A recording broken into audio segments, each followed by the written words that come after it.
So, here's a video that I've been meaning to make for quite some time, and since everybody loves my top 10 lists, and let's face it, I really love making them, because it combines my two favorite things, opinions and role-playing games, I figured let's do another one. Now here's one I've actually been thinking of doing for quite some time. I was originally going to call this the most insane ahead of their time RPGs ever. But I had a couple games that I wanted to add in here that maybe weren't ahead of their time. So I figured I was going to call it what you see above in the title of this video. The top 10 best RPGs that you never played. Now see, I want to get something out of the way before I start this list. Do keep in mind that probably some of you have played some of these games. I'm not so ignorant that I would assume you didn't. The thing about this list is it's 10 games, 10 RPGs that are incredibly good, right? But they're games that are very rarely talked about, have very few videos on YouTube about them, and are pretty much underappreciated in every form of internet communication. Forums, Discord channels, Twitch playthroughs. You can look for these games and you're not going to find much of anything about them in any of the usual platforms, which I think is a shame, because one of the great things about being a gamer is creating, at least in my opinion, is creating those magical experiences when you find a really good game and you think like you've just, like found the Holy Ark of the Covenant. It's like that magical thing where something just clicks. And especially if it's something that you've never been exposed to or never knew existed. For an old man like me who's played all this stuff, it's old hat. There's, not to brag, but there's nothing I haven't played. I wasted my entire 46 years, most of my 46 years of this on this planet playing role-playing games. I kind of regret it, but, at least let it benefit somebody, right? So anyway, top 10 best RPGs you've never played. Now I'm going to start with number 10 here. Is a game that is very, very unknown, I would guess, but it's funny that the people who have played it are very vocal about it. It's a game that if you go in certain circles, especially people who are fans of the DS, Nintendo DS, will rave about it, and it's Nostalgia. I know, you'll think like, what, Nostalgia? No, Nostalgia is the name of the game. It's a DS RPG, right? And admittedly, it is somewhat of a ripoff of Skies of Arcadia, the Dreamcast RPG that some of you might remember playing. Very good game, Skies of Arcadia. But Nostalgia is basically a DS version of that game, and a lot of people don't know it exists. It does have the ship-to-ship battle stuff. I mean, it has a lot of same kind of steampunkish feel. Has an incredible soundtrack, one of the best on the DS. It has a great story. It has the same sort of combat as Skies of Arcadia. It is essentially Skies of Arcadia on the DS. And it's a game that you don't really see talked about online or played too much. And it's a shame, too, because I think a lot of those old DS games get lost in the shuffle. There was another one that I loved called The Dark Spire. Is that what it was called? That wizardry rip-off game they had. I used to play the crap out of that. And then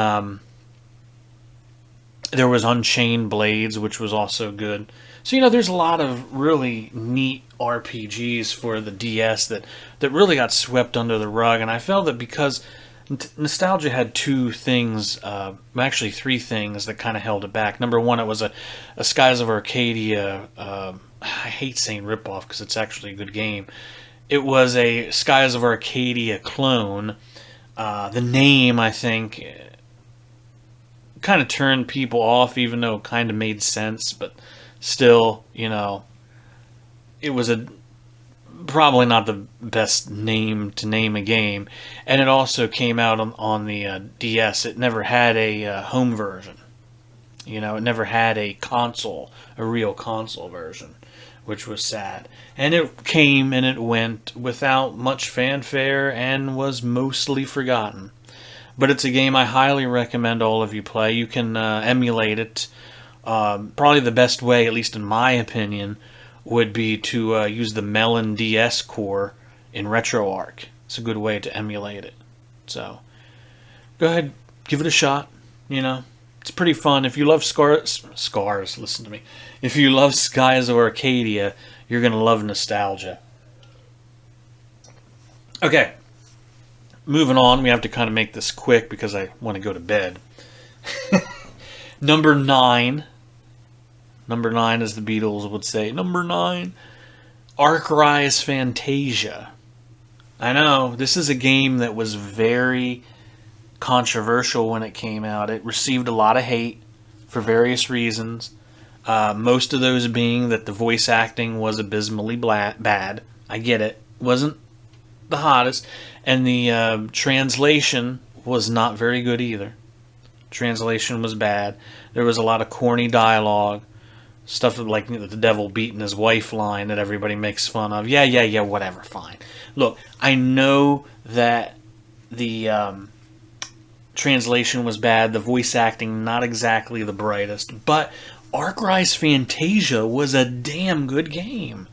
Here's the funny thing about that, right? In my opinion, second best RPG on the Wii. Second best game, period, on the Wii after Xenoblade, right? Ark-Rise Fantasia combined the graphical styling of the old Tales games, right? Like Tales of Symphonia, Tales of the Abyss. Combined that graphic style with a combat system that was action point based, right? So there was a lot of strategy involved in it. And if you look at the combat in Ark-Rise Fantasia, it is some of the best RPG combat you'll ever have. The graphics are gorgeous. It zooms in right on the character. You can see the cool moves they do. It's a very flashy combat system. One of the best looking ones you'll ever find in a JRPG. No doubt. Right? But get this, what I really love about Ark-Rise Fantasia is it's a deceptively clever game. Like, a little bit over halfway into it, you'll get into a boss fight that is actually a fixed fight. Or at least it seems like a fixed fight. There's no way to actually win it normally, right? And the game will continue on just fine as if, you know, it was a normal JRP fixed fight that you couldn't win. But there's actually an FAQ that I followed once online that tells you exactly step by step what you're supposed to do every single round with this boss, right?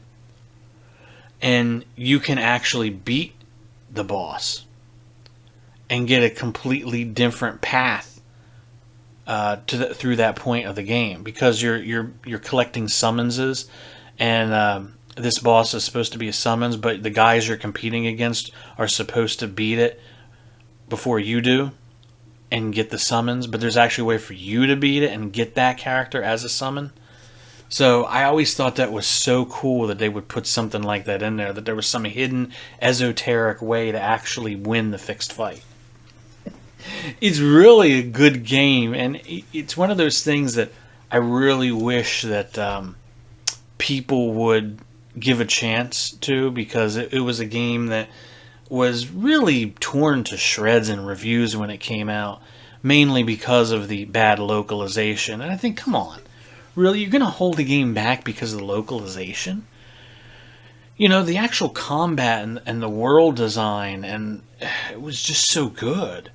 And you're going to sit here and blow a game to shreds because the localization was bad? Shit, in the 80s and 90s, pretty much every JRPG was localized horribly unless it was Squaresoft.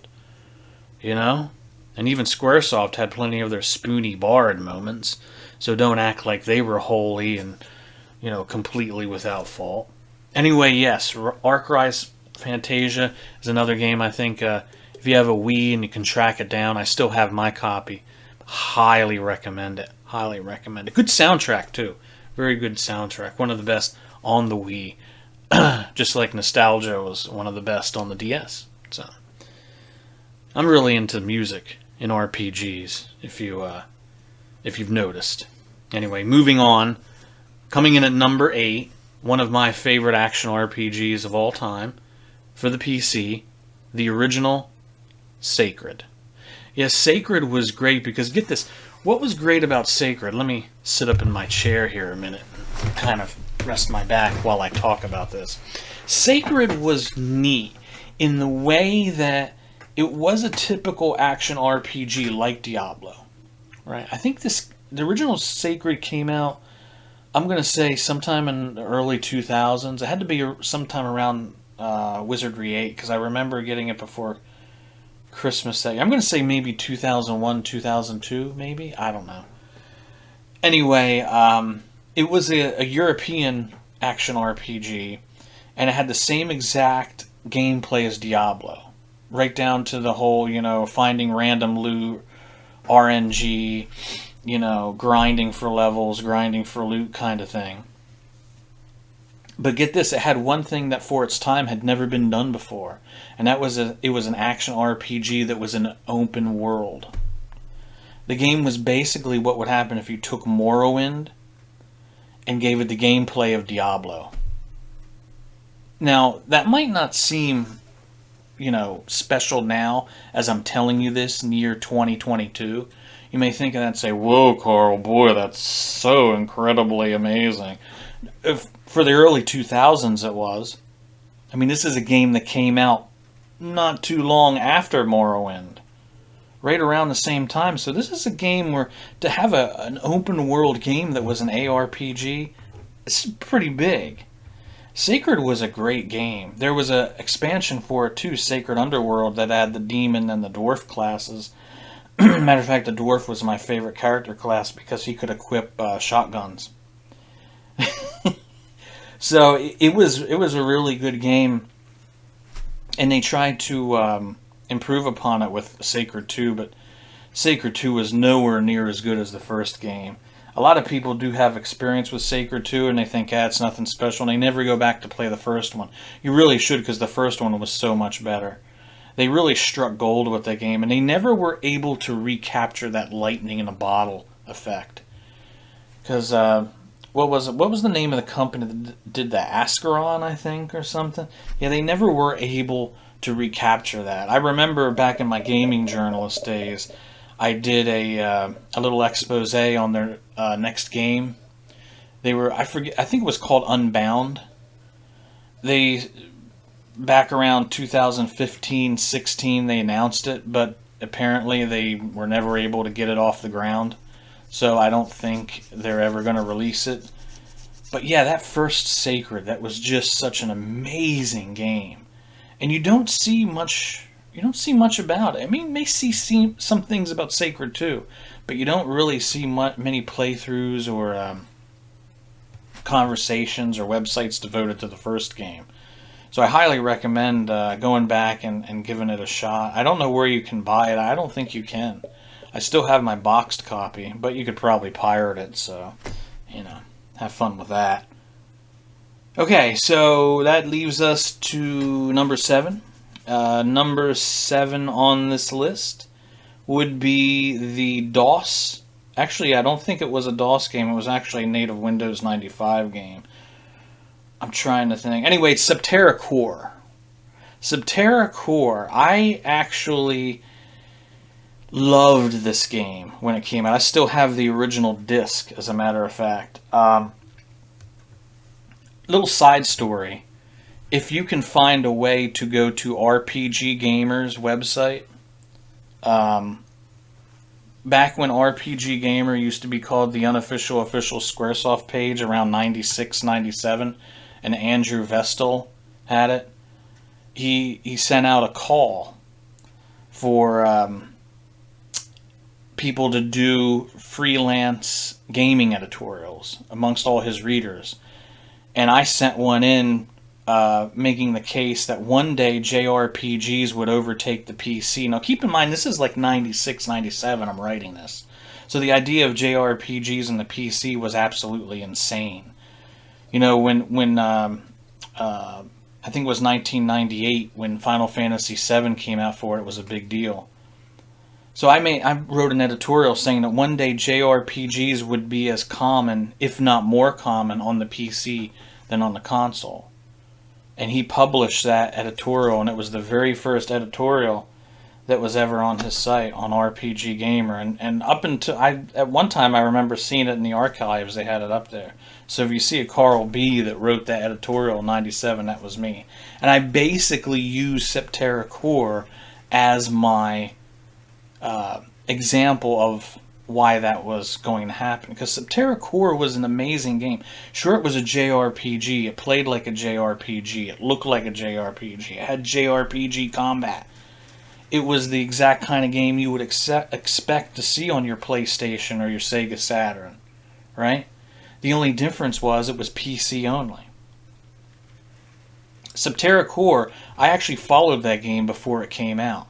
The original studio that made it I don't know if they ran out of funding or the developer just cut their funding.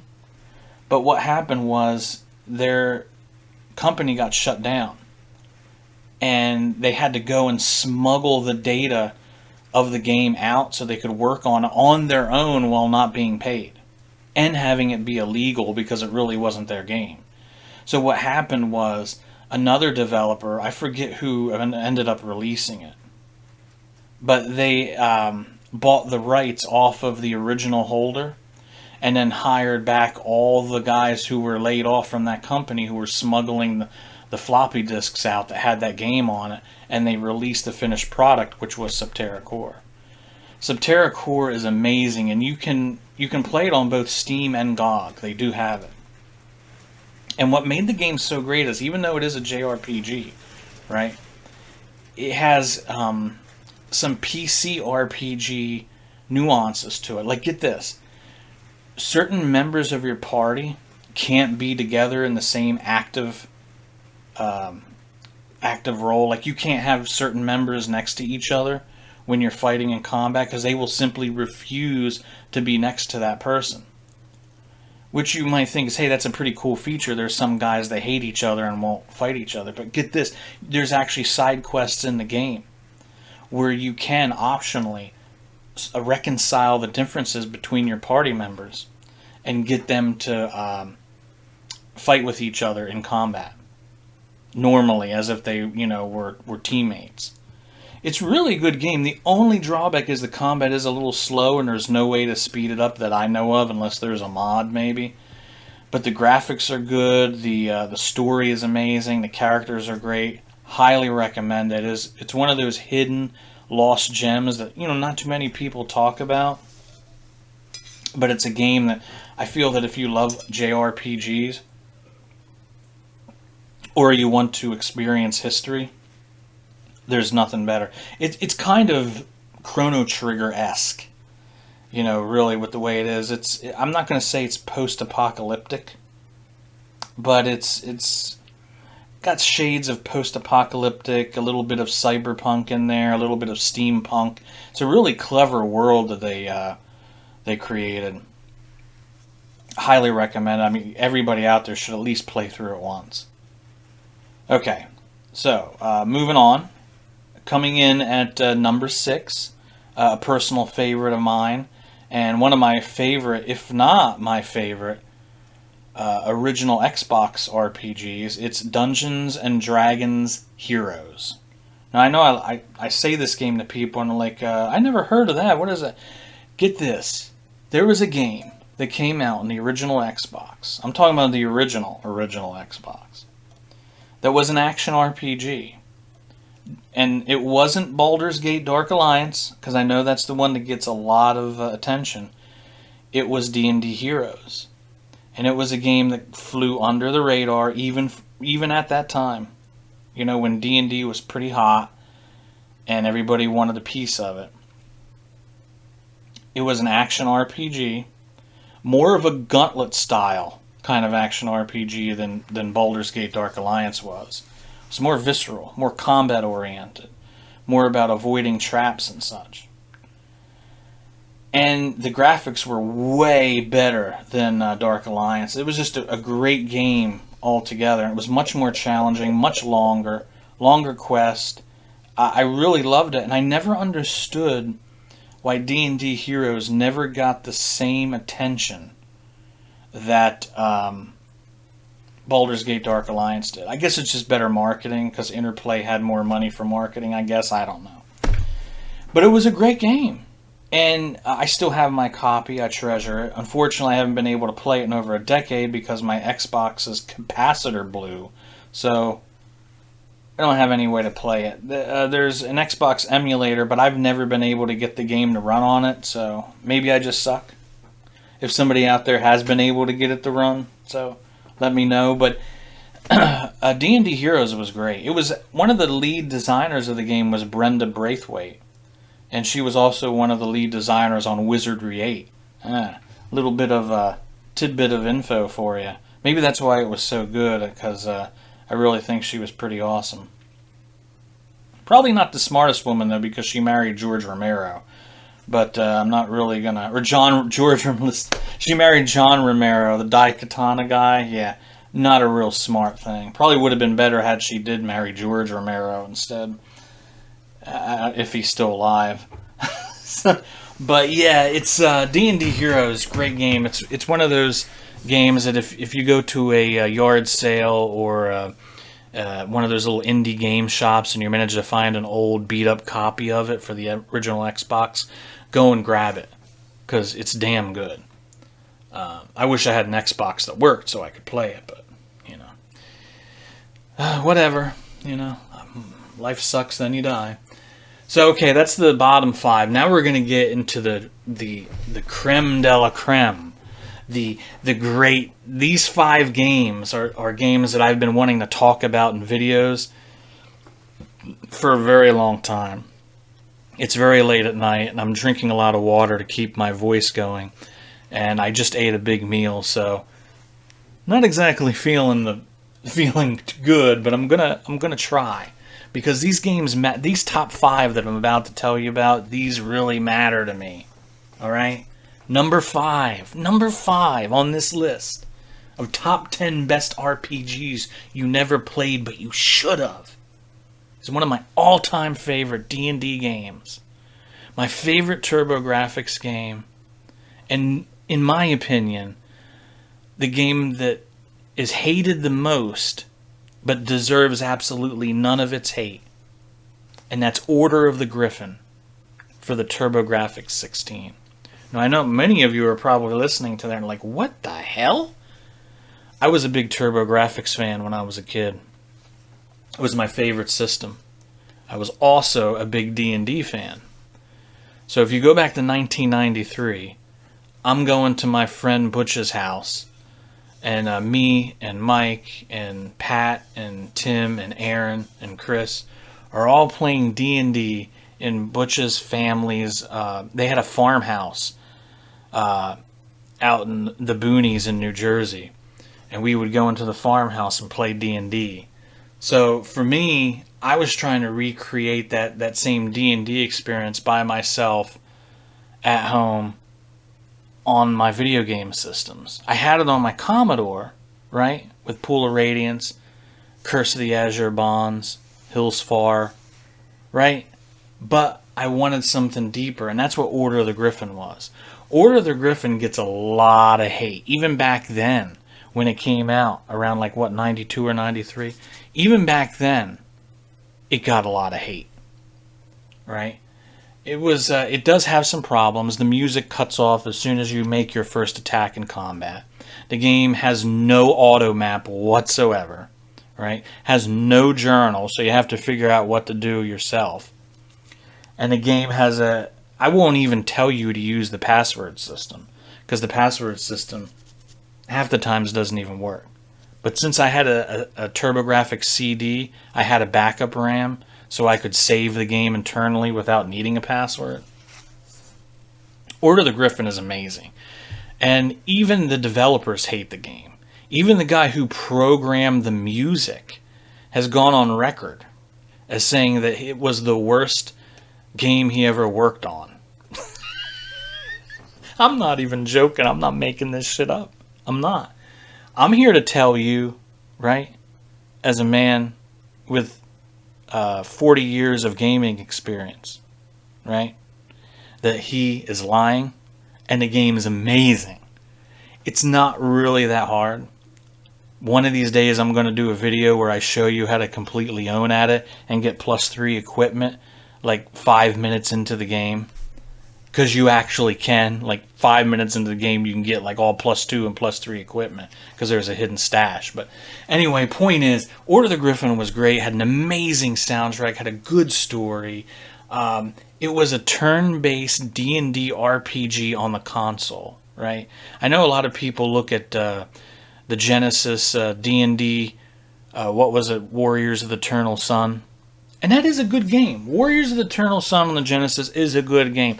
I'm not dissing it. It's a very good game.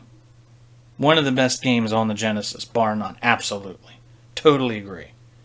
But honestly, Order of the Griffin is 10 million times better.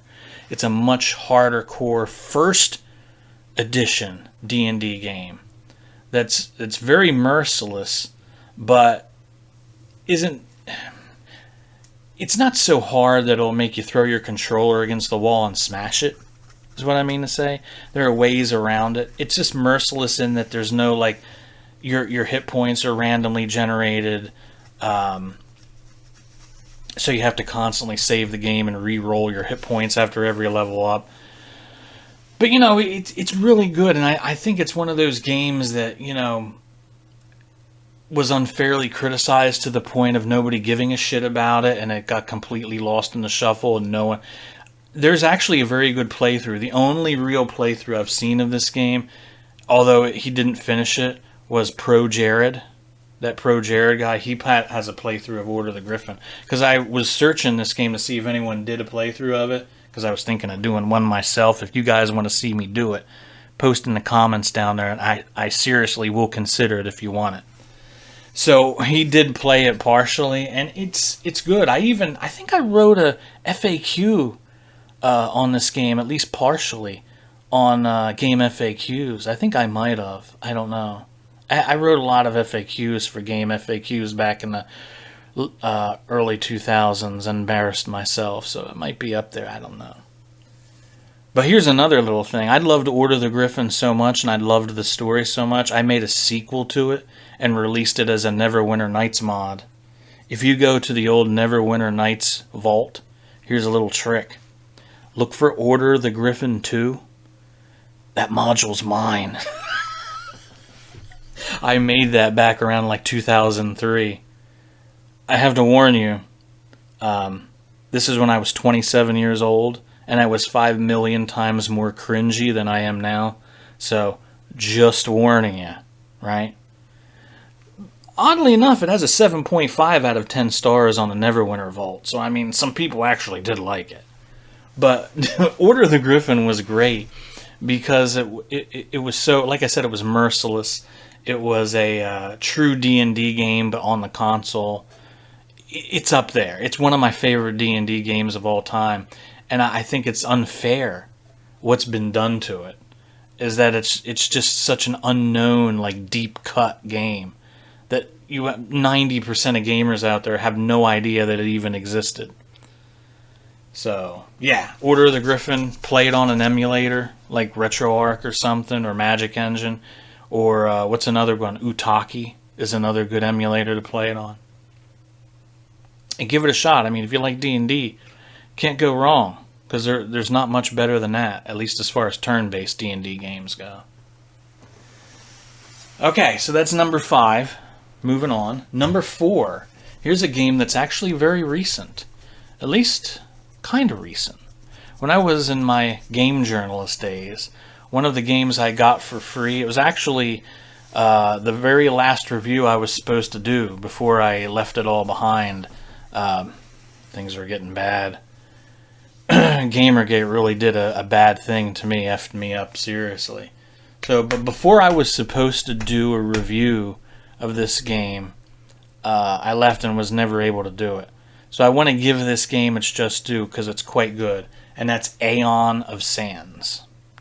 Aeon of Sands is a very strange game because on the surface, it looks like Eye of the Beholder, right? If you look at it, you're like, huh, that's an Eye of the Beholder ripoff.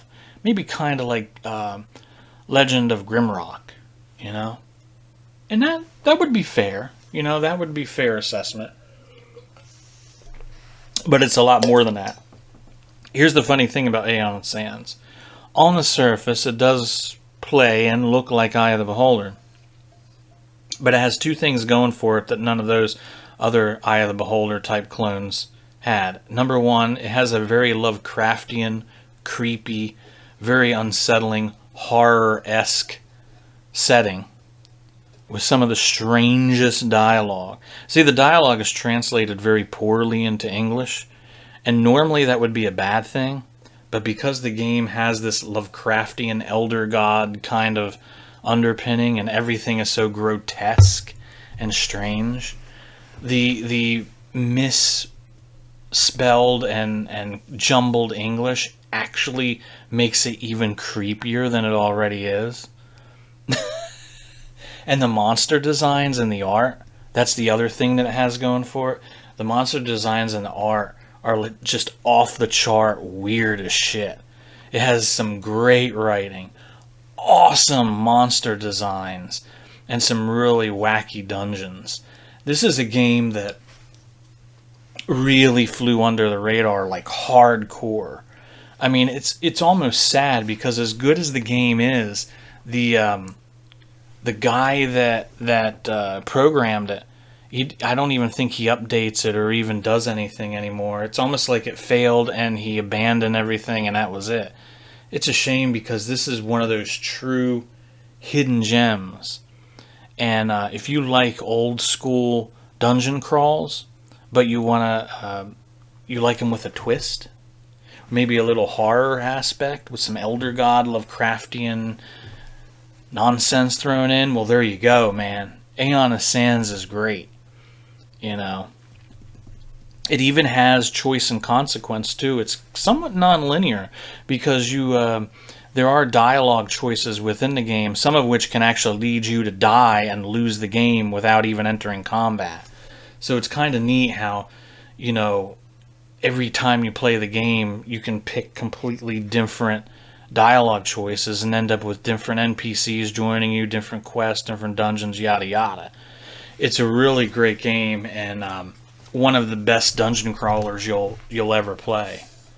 If ever there was a game that people didn't play that should have, it's that one right there. And it's very cheap on Steam. I think GOG has it too. So go and grab it. Maybe buy a copy for yourself and some of your friends so the guy who made it can get some money. Huh? Exactly. Okay, so now we're in the top three. Alright, now the top three are very, very special games. Yes, these are the three of my favorite RPGs ever that I didn't put on any other list, and I kind of wish I did. And here's where we rectify that mistake. So coming in at number 3 is this, do I want to say it's the second best wizardry game of all time? You know what? It is. After Wizardry 8, it's the second best wizardry game of all time. And the best dungeon crawler on the PS2. Do you want to know what it is? It's Wizardry Tales of the Forsaken Land. Now I know, let me dial this up on my computer while we're talking about it. One of the weird things about this game, right, is that people don't understand that Wizardry, even when it stopped being an American game, right, when Surtech kind of went the way of the dodo, I guess, Japan kept making wizardry games. They just kept making them. And as a matter of fact, they'd been making them long before that. Japan just loved wizardry. And rightfully so. I mean, what self-respecting expert RPGer doesn't love a good old-fashioned dungeon crawl, especially the very game series that basically invented the dungeon crawl, right? What was so cool about the Japanese versions of Wizardry is they kind of played around with the formula a little bit. Because until Wizardry 6, Wizardry games never really had a plot, right? Even Wizardry 6 and 7, and even 8, didn't really have that much of a story. Let's just admit that, okay? We can sit here and, jerk ourselves all over about Wizardry 8 and how great it is, and it is, but the story's crap. I mean, it's decent for a Wizardry game, but I mean, seriously. What was great about the Japanese ones is they really went extra hard in making a good story, making believable characters, NPCs that joined your party, and you would form real bonds with them because they'd have real personality. That's what Wizardry Tales of the Forsaken Land was. Now, let me look at this here. It came out in 2001. I still have my copy of it, right? I believe it did have a sequel on the PS2. I'm pretty sure. I think someone is working on translating it so it can be played in the emulator. But as far as I know, and if I'm wrong, post in the comments and post a link and tell me I'm wrong. But I don't think anyone has translated its sequel yet. But Tales of the Forsaken Land, the original one for the PS2, is an amazing game. One of the best dungeon crawlers you will ever play, right? It has a great story, amazing soundtrack. It's very old school and hard. Get this, death will stalk you throughout the game, much like it does in Persona 3. You know how like in Persona 3 you have the Reaper? Kind of, in Persona 4 does too. Kind of the same thing, Or was that Persona 4 that just had that mechanic? I never really played much of 3 because I didn't like it. But I know in 4 they had that Reaper. Anyway, point is, you have a Grim Reaper that stalks you throughout the game. Deeper you go, everything gets more complex. You find new NPCs. The great thing about the game is you have to get good at the game. You don't just need to build levels and find good gear, right? You actually need to get your party members to like each other. See, every time there's many different characters you can recruit in Tales of the Forsaken Land, right? But each of them have their alignments, like neutral good, chaotic evil, neutral evil, lawful good, lawful neutral. They have their own alignments, and they have their own different little hang-ups, like things they like and things they don't like. And you have to be very careful about who you put into a party with each other, because you may have a guy that doesn't like spellcasters. So if you put him in a spellcaster heavy party, he's going to be unhappy and his combat proficiency will decrease, and you won't have access to the team attacks that you need to beat some of the bigger bosses in the game. On the other hand, if you put people together that have hang-ups and pet peeves that match, and alignments that match, they'll bond, and once they bond, they start opening up new levels of team attacks that you can use to perform powerful abilities on the enemies. And their combat proficiencies will go up. That might not sound like anything new, since there's a lot of games that do that now, but keep in mind, this was a console game, a PS2 game in 2001. You see where I'm getting at? These are games that were very ahead of their time. I actually discovered the game by accident at Funko Land, probably around somewhere late around the PS2 era, probably around 03 or 04. I discovered it in the bargain bin of all places, and I had no idea there was a Wizardry game for the PS2. I still have my copy over there, one of the games I truly treasure and would never sell or never loan to anyone. And I just instantly fell in love with it. It was a blue bottom disc, and my PlayStation 2 had problems playing those blue bottom ones. So I used to have to take Scotch tape and put it on the top of the disc to get it to weigh down heavy enough to read. If you ever had a PlayStation 2 that couldn't read blue bottom discs, you know what I'm talking about. So here I was, like measuring out just the right amount of Scotch tape, so like devoted to getting this game to run, because that's how obsessed I was with it. But it really is good. I mean, you can play it on the emulator now. You can play it on PCSX too. You don't need an actual system. I highly recommend everybody go out there, and even whether you buy an actual copy, which will probably cost a fortune, or you just play it on the emulator, do whatever you can and get it, because it is damn good. It's an old school wizardry with a great story, great NPCs. There's even this one part I like later, about around halfway point in the dungeon, where you meet the samurai, my favorite character in the game. And they have a demon that's entrapped them, and you're given a choice, right? You can take the samurai in your party immediately, but then you have to kill the demon before you go further into the level. And the problem is that demon is like twice your power at the time you fight him. So unless you're really good, you can't do it. Or you leave the samurai there and you just come back for them later when you're more powerful enough to beat that demon. So it's really neat how there's a lot of little choices like that in the game. It's so far ahead of itself. I really cannot stress how much everybody listening to this needs to play that game. Right? So go and get it. Absolutely. Cannot say enough good things about it. But we have to end this video soon, right? Okay, so number two. Number two is a game you probably also never heard about. Koudelka for the PS1. Now, Koudelka was one of those games that I found kind of by accident. I never heard about until I think it was in Toys R Us. The Toys R Us here near our mall when we had one. It was like Shadow Tower Abyss. It was one of those games for the PS1 that I just stumbled into and was amazed of. Because get this, Koudelka is the game that eventually spawned the Shadow Hearts series, right? Because the witch Koudelka, you later meet her kid in Shadow Hearts 2. So the games are connected. Koudelka's a witch, right? Anyway, Koudelka is a very strange game and was torn apart in reviews because of its strangeness. So get this. What would happen if you took Resident Evil, right? The original Resident Evil on the PS1. But you made Resident Evil a turn-based RPG.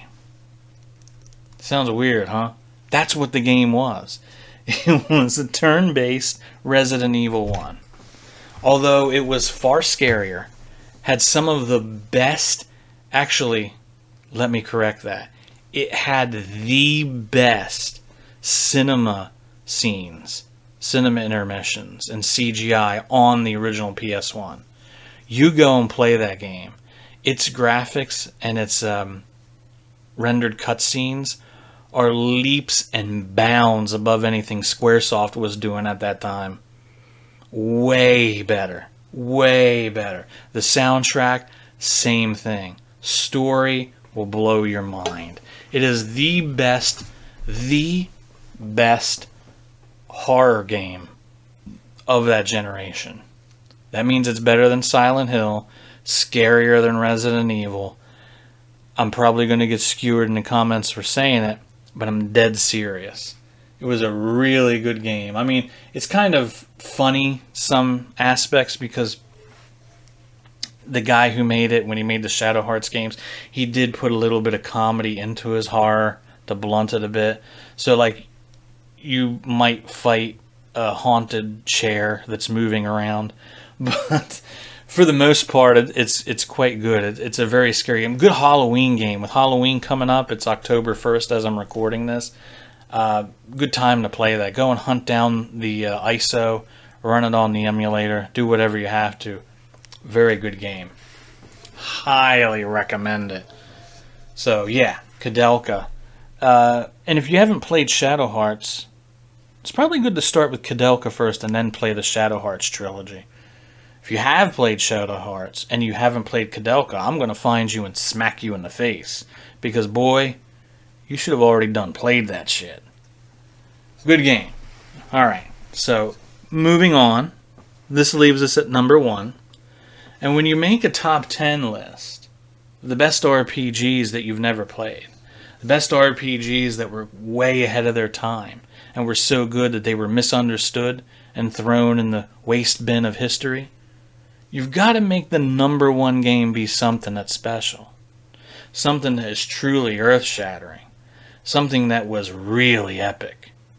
And the game that's number one is, in my opinion, one of the most advanced and strangest games ever made. Before I tell you what it is, let me ask you a question, everyone listening to this. The year is, I think it might have came out in 93, but I played it in 94. So let me just say, the year is 1994. The typical RPGs at this time would be, I don't know, Final Fantasy 2 or 3, Lufia, Breath of Fire, Phantasy Star 3. You know, those are the typical RPGs that were out around that year, right? You know, typical 16-bit games. Nothing special about them. Just your average games that nowadays you could play the same kind of thing on the RPG Maker, right? No. Nothing special. Now, if you look on the PC around that time, the most advanced RPG at that time was probably the first Elder Scrolls. Elder Scrolls Arena. Let me think. I think Elder Scrolls Arena came out in 93. Let's look that up while I'm doing this.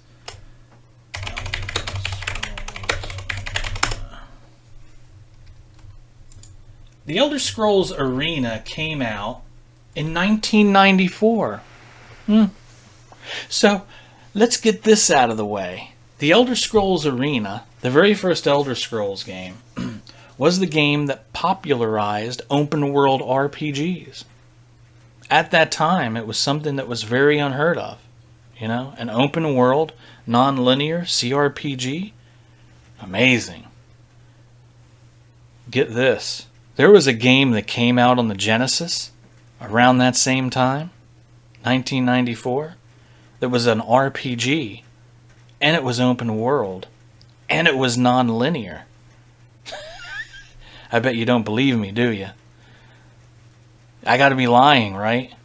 I'm not. It was Shadowrun for the Sega Genesis. Now I know what you're saying. I played Shadowrun, but it was for the Super Nintendo. That's right. And that was a good game. Shadowrun for the Super Nintendo was a very good game. I loved it. It was more of a point and click with a little bit of combat. That's really what it was. It was more a game that was more focused on story. It was hyper-linear, very simplistic combat. The Matrix part of it, where you could jack into computers, to be fair, was very limited, very easy, and not very imaginative. It was a good game, don't get me wrong, but yeah. The Sega Genesis version, however, oh, that Genesis version. I used to call up the Sega tip line to get help to beat that game. That game was huge.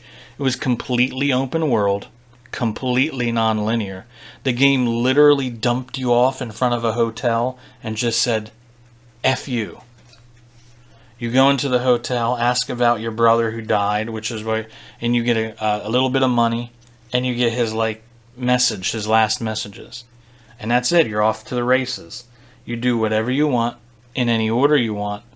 There is a main quest, of course, that you need to progress, but there's all these Mr. Johnsons that you can go, which is the slang term for a quest giver in that universe. So you go to the quest givers, you get randomly generated quests, you get randomly generated rewards, and you get randomly generated... I mean, everything is so open and non-linear and random. It's a game that has completely limitless replayability.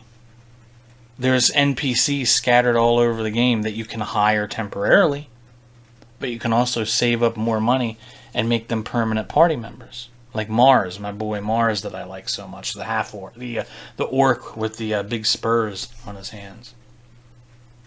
So there's all these characters. I mean, there's actually reputation in the game too. Depending on what faction you join, like the Mafia, the Halloween gang. There's all these different gangs that you can join, right? But depending on who you join, you'll incur the wrath of certain other factions, and then those factions will start to work against you in the game. There's also bonuses and little hidden things that you can find within the faction play that will give you special abilities. Like if you become a member of the Mafia, you can actually, I don't know how you say this, but you can become immune to police officer interference. Because one of the things that's annoying in that game is the best equipment in the game is illegal.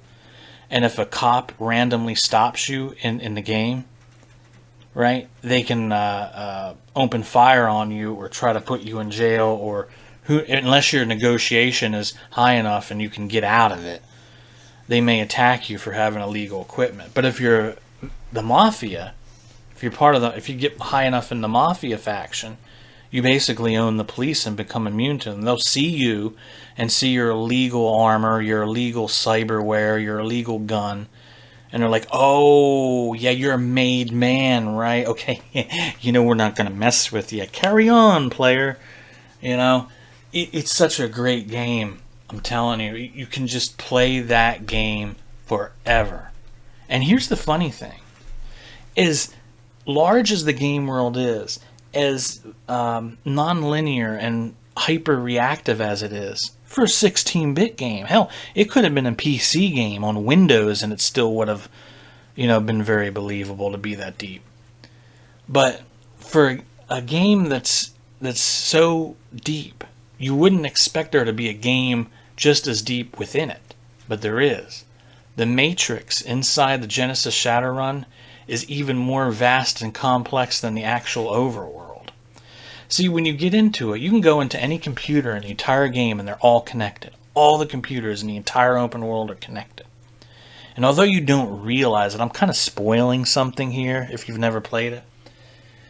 You don't realize it, but there is a hidden virus and a hidden quest inside the game's computers that you can unlock, which will get you all kinds of money and lots of bragging rights, of course. But it's like a hidden quest within the game. The Matrix itself is so cool because if you invest a lot of time in the associated abilities for it and building up your cyber deck and your programs, you'll probably be spending more time in the Matrix than you will be in the actual real world of Shadowrun. There's just so much. You can rack up so much money and so much power just doing the Matrix runs. Shadowrun for the Genesis was such an amazing game. I do like the modern turn-based ones, the harebrained schemes made. They're not bad, but to me they're absolutely nothing compared to the Genesis Shadowrun. And the one thing that bothers me is when you look up 16-bit Shadowrun on the internet, 99 times out of 100, you're going to see the Super Nintendo one. People just don't play or talk about the Genesis one. As good as the soundtrack was, as creepy as it was, as good as the gameplay was, the completely non-linear story and world, people just don't talk about it. They just don't play it. And it's just one of those games I feel that, it was unfairly abandoned. Maybe people weren't ready for it. Maybe if it had been on the PC a couple years later, like 1996 on the PC, it would have been a hit. Probably would have been. But it is what it is, I think it's a game. It's one of those games that if you love RPGs and you love Cyberpunk, and if you've played Cyberpunk 2077, you really need to play it. It's just one of those games that you've got to play. At some point, everyone listening to this, you've got to sit down and play Shadowrun for the Genesis. If any of these 10 games are to be played first, it's that one. Dead serious. It is such an amazing friggin' game. The combat can be a little hairy at times because, this is a 16-bit game and it's going to be real time.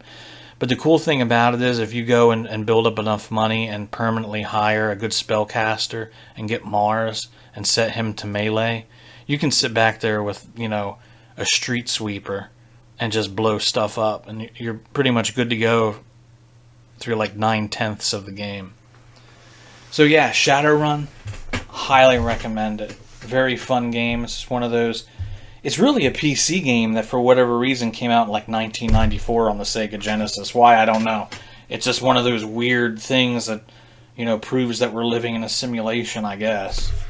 But yeah, that's my number one game of all time. Number one best RPG you never played of all time. Definitely. It's one of my favorites, though, I will say that. So there you go. I gave you 10 games. 10 games that you've probably never played, but you should have. And I do believe that if there's one thing that the internet, and specifically YouTube, should be used for, is it should be used for knowledge and spreading knowledge for free. I'm a big believer in that. That's what my channel and my old channel were about, and I can only respect people on YouTube who keep their videos ad-free, endorsement-free, and are all about sharing of information and knowledge. The internet should be a place to share knowledge like a library, like the Great Library of Alexandria, but in digital form. And I hope that this video, like my other videos, gave you some knowledge. And now maybe you heard of games that you've never played, and maybe you're curious about them. That's what my purpose behind these videos really is. It's not to incur anyone's wrath or make anyone angry because I didn't put their game on my list. It's meant to educate you. And now maybe you'll hear, oh, what was Kudelka? Forsaken Land? Aeons of Sand? Order of the Griffin? I don't know these games. That's great. Because now, as an RPG fan, especially if you're a younger one, you can experience the true deep cuts of this genre. You educate yourself. You become a better consumer, a better RPG fan, a better follower of this genre. And that is what I want for everyone listening. Or maybe you were entertained, I don't know. Because you like me when I'm a little weird at night. So anyway, those are my 10 best games that you've never played. I hope the list entertained you and maybe told you some games, gave you some game ideas that you had never thought of before. So go out there, buy them, download them, run them on an emulator, whatever you want to do, but experience them and enjoy them, because there's a lot for this genre to offer, and nothing beats a very good RPG. Sitting in a nice dark, cold room on a fall night, all alone with the rain beating on the window like it is right now, remnants of a hurricane probably. And you're all wrapped up in your heating blanket, cold drink in your hand, and you're playing your favorite RPG. To me, that's heaven. That's life. And I hope you enjoy that, and I hope you take that to heart. Play some games and have some fun. Good night, everyone, and God bless.